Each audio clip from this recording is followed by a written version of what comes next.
Fine, good afternoon all. This is Patricia and I am traveling for history. I'm here at the Calvin Coolidge State Historic Site located in Plymouth, Vermont.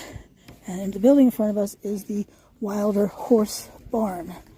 The barn was reconstructed in 2003. It's a recreation of the original circa 1875 barn that was torn down in the mid-20th century. This accurate reconstruction was possible because nearly every angle of the building was photographed in the 1920s. Similar to the adjacent main barn, right there, separate video.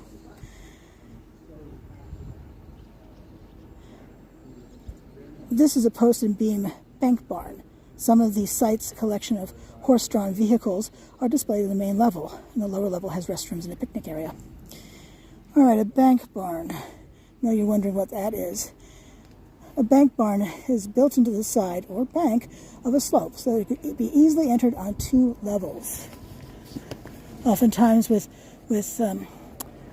livestock on one floor and their hay and or manure or what have you on another floor. All right, let's go inside and see what's in here. I see one thing over to my right I'm looking forward to showing you.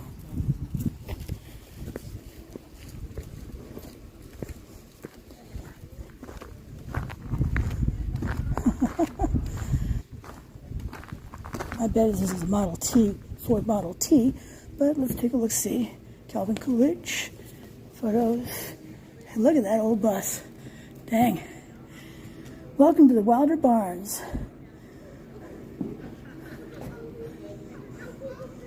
When you pay for your admission, when you get here, you get to take a tour for free. It's included in the ticket price. And you also get to walk around the grounds. It says don't touch. I don't think anybody would think that we could touch that, but in case you're thinking you could, don't. Help us preserve these objects for future museum visitors. Please do not touch. Is this a Model T? It is a Ford Model T. It's the Tudor sedan, manufactured by Ford in Detroit, Michigan in 1923. It cost $580. That's still a lot of money. I mean, you can't even get a good used car nowadays for that. Anyway, this says the Ford Model T, sometimes known as the Tin Lizzie, was produced from September 1908 to October 1927. It is regarded as the first automobile that most middle-class Americans could afford.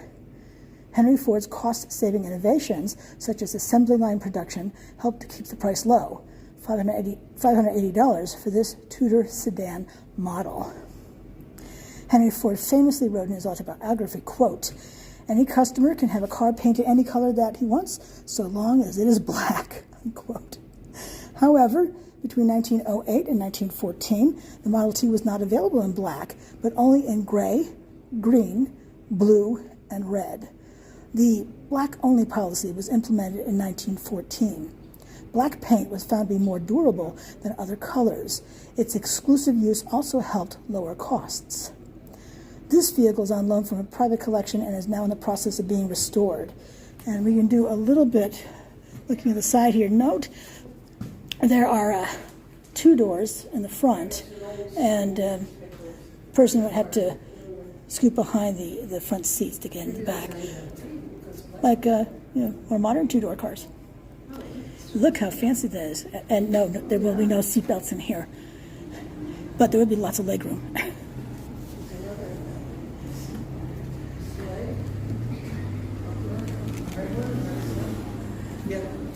Convertible. Wow, look at this. Can't touch this either, and I wouldn't expect to, but at least I can get close. Ooh, look at that. Holy cow, there's a wood stove in there. Jeez Louise. And of course, I would think that'd be for one person, but maybe for two. It says delivery route right here. Number, U.S. mail. There's no number on it. But U.S. mail. So yeah, for the postman.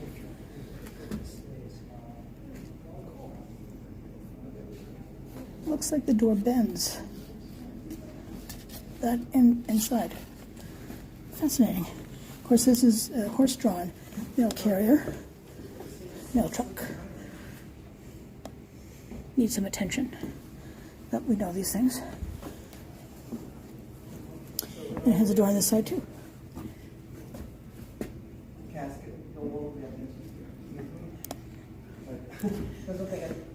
Rural delivery route. Then number, but there's no number, U.S. mail. Cool. Very cool. This is where you would attach the horse or whatever creature you're using to pull the sled. Ooh. All right. So, about the rural delivery sleigh, early 20th century, Harold W. Lunny used this vehicle on his rural-free delivery mail route in Concord, Vermont during the winter months of the 1920s and early 30s. Several companies made RFD compartments. This example may have been made by the Harrington Manufacturing Company of Peoria, Illinois. The small stove, I'm still giggling over that, the small stove manufactured by the Kelly Foundry in Goshen, Indiana, provided some comfort on a cold winter day. The shafts are off-center so that the horse could walk in the runner track made by previous sleighs. Traces of the stencil rural delivery route number, U.S. mail, can be discerned under a relatively recent coat of green paint. The sleigh would be replaced with wheeled gear in the summer. Early carriers had to buy their own vehicles, and they were expected to provide and care for their own horses. Wow. Actually, that other one looks like you could actually go upstairs. Over here, this is a sidebar Democrat, circa 1890. A Democrat wagon was a two-seat vehicle used for general transportation and farm work. Both seats could be removed to provide additional cargo space, and the tailgate dropped for easier loading and unloading. Farmers often used a Democrat for transporting milk cans to creameries. I didn't know these things were called Democrats. Did you?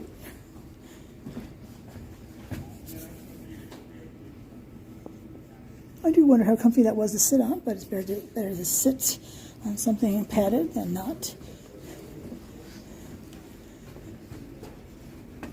And it's nice that you could do things with it. You could take it apart, reuse pieces, change it up.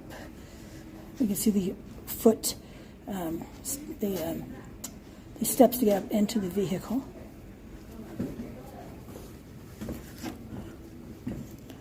Ooh.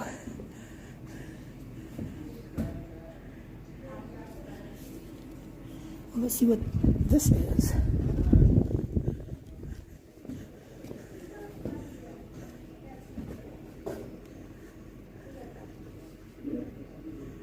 So apparently this is also a Democrat, circa 1910, made by W. Fisher in Homer, New York. The maker's name appears in the fifth wheel irons as a cutout. The back of the body has rounded corners. The wagon is on three-quarter platform springs, front and back. Democrat is the proper term for this vehicle, although it was sometimes advertised and referred to as Republican, as political preference dictated. Oh, that is fabulous.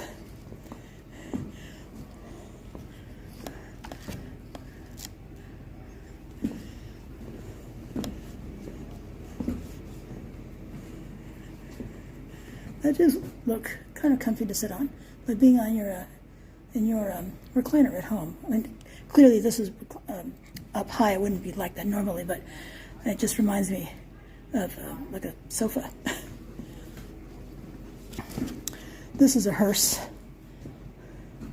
I did read a bazillion years ago, 35 years ago, that it's bad luck to take photos of these things. Death could come a-calling. What does it say about the hearse, though?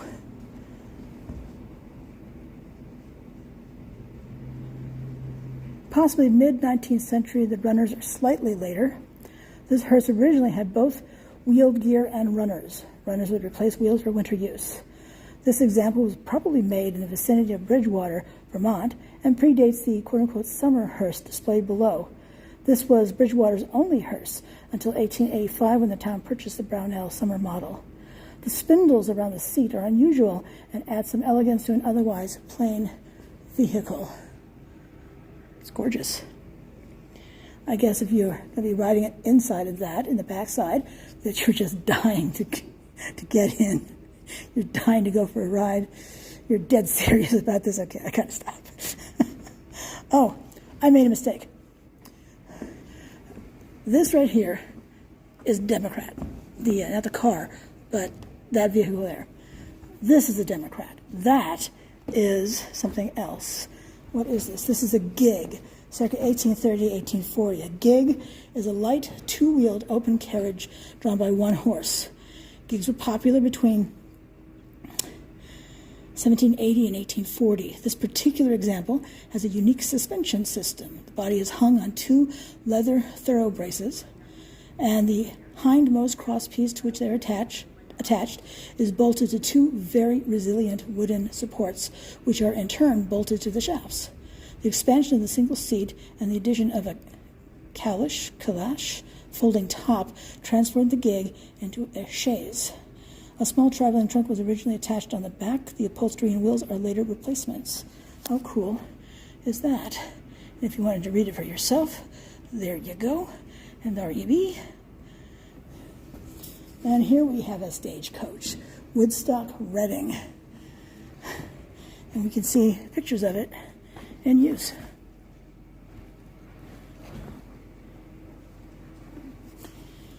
There's a Concord coach, the Eagle Flyer, number 348, which is stamped on the right and left rear axles. Concord coaches were first built in Concord, New Hampshire in 1827.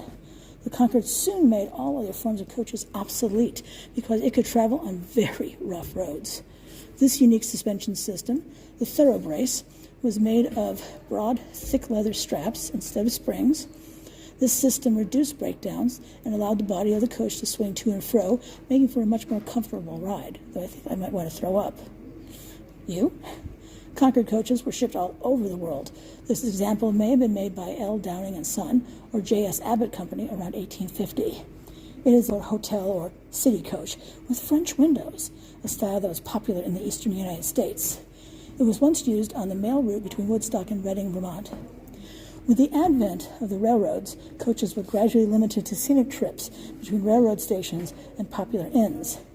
The Eagle Flyer served in this capacity well into the 20th century, transporting passengers from the Woodstock Railroad Station to the Woodstock Inn. Found dismantled in a barn in South Woodstock, this coach was restored in 1966. That is the step to get in. And there was a coach like this for rides on the Visitors' Day, Members' Day at Bodie, ghost town in Bodie, California, which is a state historic park. So they had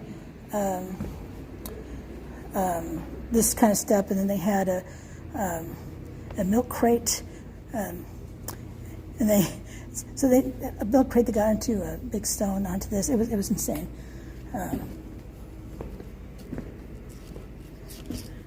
You can see it says U.S. Mail on the side there. Oh, well, then you have to get all the way up there. Yeah.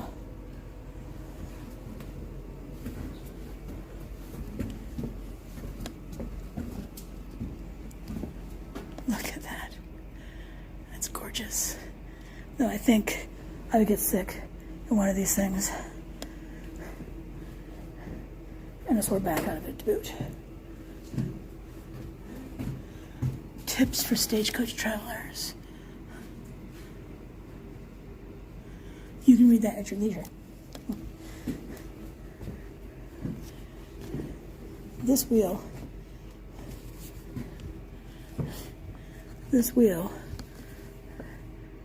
is even with my eyes, maybe my nose.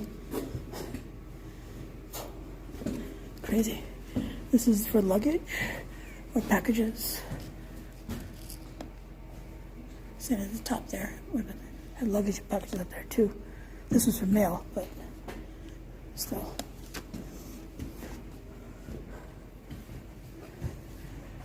Absolutely beautiful. Ooh. And we see there is a lamp. I didn't see this before. And of course, our little raccoon looking at us. Alrighty, well, this is Patricia, and I'm traveling for history. Thank you so much as we walk through the horse barn today with all these horse-drawn items except for the Model T automobile. And until I see you again, I hope you have a fabulous rest of your day. Thanks so much for watching now. Bye.